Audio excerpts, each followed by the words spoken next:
Shanghai ഉച്ചകോടിക്കിടെ പ്രതിരോധ മന്ത്രിമാരുടെ സംയുക്ത പ്രസ്താവനയിൽ ഒപ്പിടാൻ വിസമ്മതിച്ച് പ്രതിരോധ മന്ത്രി രാജ്നാഥ് സിംഗ്. ഭീകരവാദത്തിനെതിരായ ഇന്ത്യയുടെ നിലപാട് സംയുക്ത പ്രസ്താവനയിൽ സ്വീകരിക്കാത്തതിനെ തുടർന്നാണ് ഇന്ത്യ വിട്ടുനിന്നത്. പാകിസ്ഥാനും ചൈനയും തീവ്രവാദത്തിൽ നിന്ന് ശ്രദ്ധ തിരിക്കാൻ ശ്രമിച്ചു എന്നാണ് സൂചന.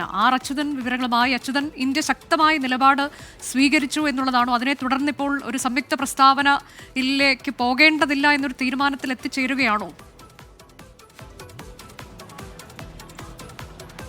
അനുജ, ഈ ഷാങ്ഹായ് ഉച്ചകോടിയിൽ പ്രതിരോധ മന്ത്രിമാരുടെ യോഗത്തിൽ പാകിസ്ഥാൻ പങ്കെടുത്ത വേളയിലാണ് ഇന്ത്യ ശക്തമായ ഒരു നിലപാട് ഭീകരവാദത്തിനെതിരെ സ്വീകരിച്ചത്. പാകിസ്ഥാനെതിരെ പരോക്ഷ വിമർശനം വരെ പ്രതിരോധ മന്ത്രി രാജ്നാഥ് സിംഗ് ഉന്നയിച്ചു. ചില രാജ്യങ്ങൾ അതിർത്തി കടന്നുള്ള ഭീകരവാദത്തെ ഒരു നയതന്ത്ര ഉപകരണമായി കൂടി ഉപയോഗിക്കുന്നു, തീവ്രവാദികൾക്ക് അഭയം നൽകുന്നു, ഇവരെ ഒറ്റപ്പെടുത്തണം, ഇവർക്കെതിരെ നടപടികൾ സ്വീകരിക്കണം എന്നത് തുടങ്ങിയ ശക്തമായ നിലപാടാണ് ഭീകരവാദത്തിനെതിരെ ഇന്ത്യ സ്വീകരിച്ചത്. ഇക്കാര്യങ്ങളിൽ ആ രാജ്യങ്ങളെ വിമർശിക്കുന്നതിൽ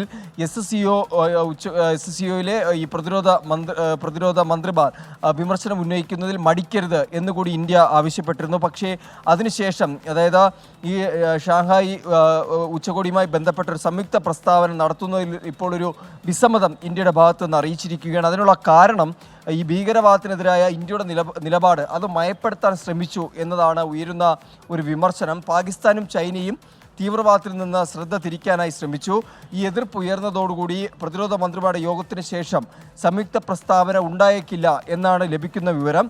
അതായത് ഭീകരവാദ വിഷയത്തിൽ ഇന്ത്യയും ചൈനയും പാകിസ്ഥാനും തമ്മിലൊരു അഭിപ്രായ വ്യത്യാസമുണ്ടായി എന്നാണ് ഇതുമായി ബന്ധപ്പെട്ട് അറിയാൻ കഴിയുന്നത്. എന്തായാലും ഇതിലിപ്പോൾ ഒപ്പിടാൻ ഇന്ത്യ വിസമ്മതിച്ചിരിക്കുന്നു. പ്രതിരോധ മന്ത്രി രാജ്നാഥ് സിംഗ് വിസമ്മതിച്ചിരിക്കുകയാണ്. അനുജ, ശരി. ഷാങ്ഹായ് ഉച്ചകോടിക്കിടെ പ്രതിരോധ മന്ത്രിമാരുടെ സംയുക്ത പ്രസ്താവനയിലാണ് ഇന്ത്യ ഒപ്പിടാൻ വിസമ്മതിച്ചത്. ഭീകരവാദത്തിനെതിരായ ഇന്ത്യയുടെ നിലപാട് സംയുക്ത പ്രസ്താവനയിൽ സ്വീകരിക്കാത്തതിനെ തുടർന്നുള്ള ഒരു പ്രതിഷേധം എന്ന തരത്തിലാണ് ഇന്ത്യ വിട്ടുനിന്നത്. പാകിസ്ഥാനും ചൈനയും തീവ്രവാദത്തിൽ നിന്ന് ശ്രദ്ധ തിരിക്കാൻ ശ്രമിച്ചു എന്ന സൂചനയൊക്കെയാണ് വരുന്നത്. അതിൽ ഒപ്പിടേണ്ടതില്ല എന്നൊരു തീരുമാനത്തിലേക്ക് പ്രതിരോധ മന്ത്രി എത്തിച്ചേരുകയായിരുന്നു.